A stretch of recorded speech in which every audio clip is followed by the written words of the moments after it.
thanks to the information I had collated and resources that I had put together, I started, sort of publishing helplines. We'd reach out to therapists and psychiatrists and ask, like, hey, could we list, some of your publicly available information so people can book, so people can come in, for a sort of consult.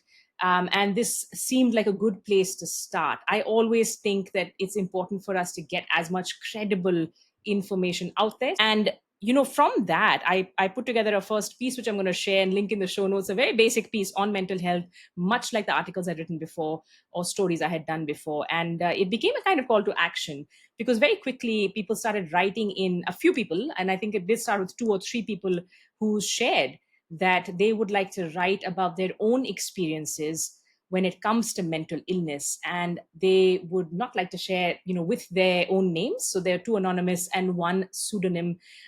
We have those stories up, and I'm linking to them as well, including stories on living with bipolar disorder, living with schizophrenia, and what it takes to deal with anxiety and depression. That was a post that came in from Deepa Singh Bias. A huge shout out to her, one of the first attributed bylines.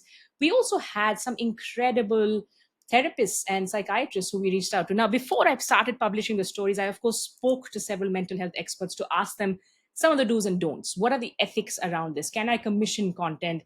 Is it ethical to do so? What are some red flags? And I would run a lot of the pieces by them.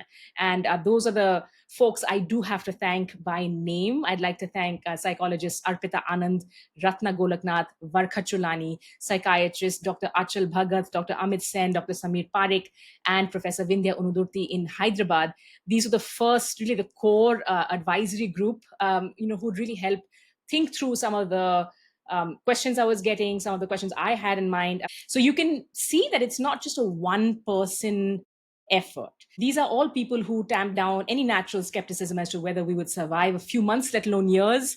They love the mission, they love the vision, and they were really part of that core effort to make this information more accessible.